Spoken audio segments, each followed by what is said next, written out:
semuanya? Alhamdulillah, semoga semuanya dalam keadaan sehat ya. Dimanapun kalian berada, semoga Allah Subhanahu wa Ta'ala selalu melindungi kalian.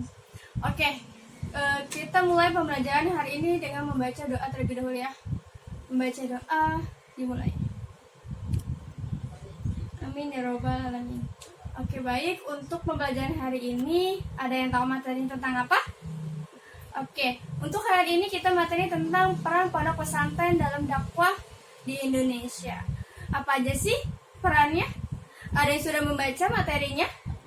Entah itu mencari di Google atau mencari buku, membaca dari PDF. Sudah ada yang membacanya? Semoga Ibu harapkan kalian sudah membacanya terlebih dahulu ya. Oke, untuk absensi hari ini Ibu harapkan semuanya dapat hadir, dapat menyimak video yang Ibu tampilkan ini, dan nanti absensinya melalui Google Form ya. Nanti Ibu akan kirimkan linknya di Google Classroom. Nah, udah siap belum untuk menyimak pembelajaran untuk hari ini? Oke, di sini nanti Ibu akan menampilkan sebuah PPT ya, yang berkaitan dengan peran pondok pesantren dalam dakwah di Indonesia. Kalian harus simak dengan baik, karena ini pembelajaran penting juga untuk kalian. Oke?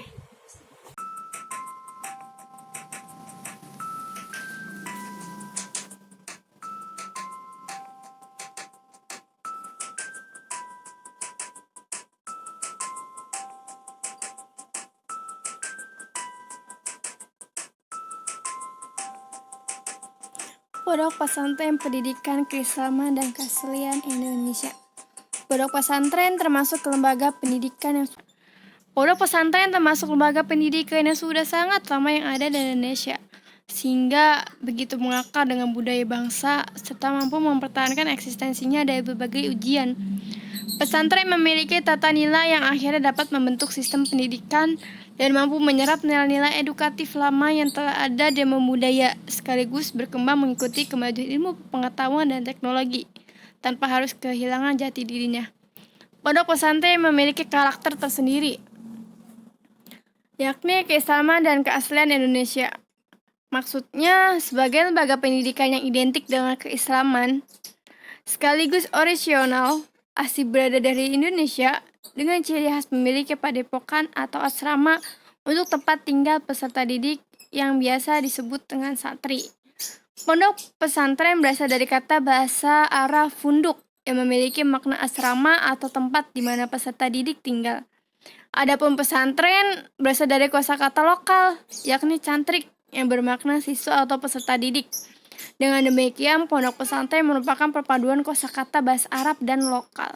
Secara istilah, pondok pesantren adalah sebuah lembaga pendidikan di mana peserta didik tinggal di asrama selama 24 jam untuk melaksanakan proses belajar mengajar, baik pendalaman ilmu agama atau disebut dengan tafakuh fiddin, maupun keterampilan dan kecakapan hidup.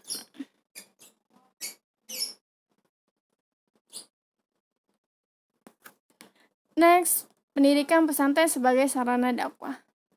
Pondok pesantren merupakan serangkaian proses belajar mengajar berasrama yang berlangsung selama 24 jam dengan tujuan menyiapkan secara sadar peranan peserta didik di masa yang akan datang.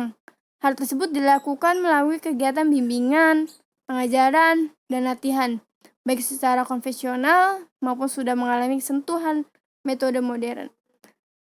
Untuk pengajaran konvensional biasanya berada di pondok pesantren Salafi, dan metode modern berada di pondok pesantren modern. Menurut Agus Sunyoto, di dalam buku Atlas Wali Songo, usaha dakwah Islam yang dijalankan Wali Songo melalui pendidikan mengalami proses akulturasi dengan budaya dan agama sebelumnya. Oke, kita lanjut ke komponen pondok pesantren. Komponen pondok pesantren itu terdiri dari 6, yakni yang pertama kiai, santri, masjid atau musola, pondok atau asrama, kitab kuning, dan metode pengajaran. Yang pertama yakni tentang kiai.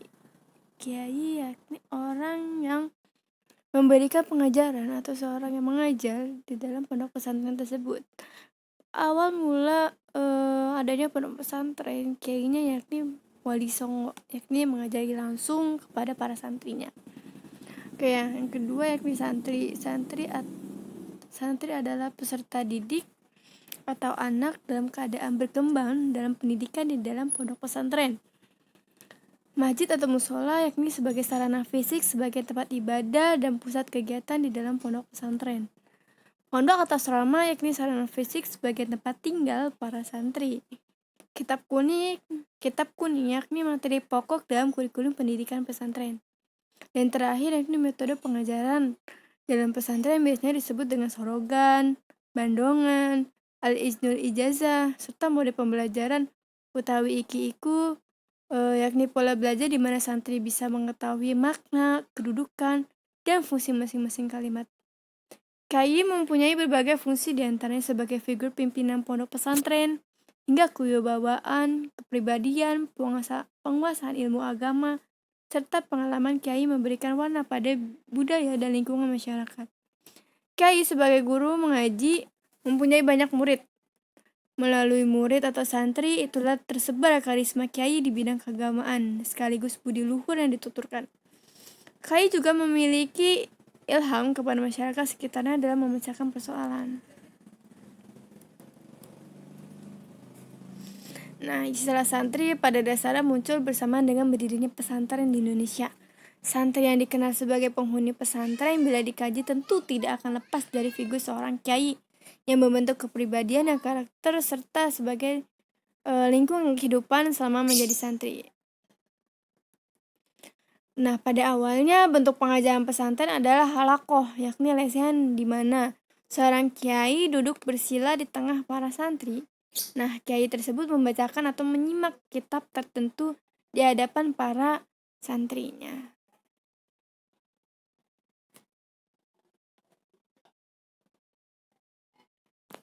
Oke, any question? Nanti boleh ditanyakan di classroom ya. Thank you for your attention. Oke, Ibu rasa PPT sudah cukup jelas ya. Sudah bisa dapat dipahami dan dapat diaplikasikan dan dapat diingat oleh kalian pribadi. Oke, selanjutnya ya kesimpulannya apa untuk hari ini? Ibu akan simpulkan untuk pembelajaran hari ini, yakni peran pondok pesantren dalam dakwah di Indonesia, yakni pondok pesantren ini merupakan lembaga pertama pendidikan Islam yang berada di Indonesia untuk menyebarkan ajaran Islamnya, untuk menyebarkan tauhid serta ilmu-ilmu pokok dalam ajaran Islam. Yakni di dalam pondok pesantren diterapkan ilmu-ilmu agama, diterapkannya nilai-nilai Islami serta penyebaran ajaran-ajaran Islam yang terutama yang mendasar berada di pondok pesantren. Nah, di dalam lembaga pondok pesantren inilah yang digurui oleh sebuah kiai. Itulah merupakan suatu lembaga pendidikan yang dapat diaberdayakan di dalam Indonesia ini, serta dapat menyebarluaskan ajaran-ajaran agama Islam yang harus disebarluaskan pada zaman dahulu. Dan hingga saat ini pondok pesantren pun menjadi sangat berkembang. Ada pondok pesantren salafi, modern, lebih tepatnya. Dan di pondok pesantren modern tidak hanya diajarkan saja tentang ilmu-ilmu agama, tetapi juga diajarkan tentang ilmu-ilmu dunia, seperti di pondok pesantren modern. Kita berada di sebuah akhir pembelajaran. Nanti Ibu harapkan kalian semua mengirimkan sebuah kesimpulan dari pembelajaran hari ini di Google Classroom ya. Bukan hanya mengisi Google Form, tapi juga memberikan kesimpulan di Google Classroom. Oke, nanti untuk PPT Ibu akan kirimkan di Google Classroom biar nanti kalian bisa menyimaknya. Dan untuk modul sudah Ibu kirim ya minggu lalu. Oke. Sebelum pembelajaran ini tutup, mari kita membaca doa terlebih dahulu. Membaca doa dimulai. Selesai. Mudah-mudahan semoga ilmu yang kita dapatkan di hari ini bisa bermanfaat bagi kita semua, terutama dalam kehidupan kita sehari-hari. Baiklah, Ibu akhiri pembelajaran untuk hari ini. Wabillahi taufiq wal hidayah. Wassalamualaikum warahmatullahi wabarakatuh.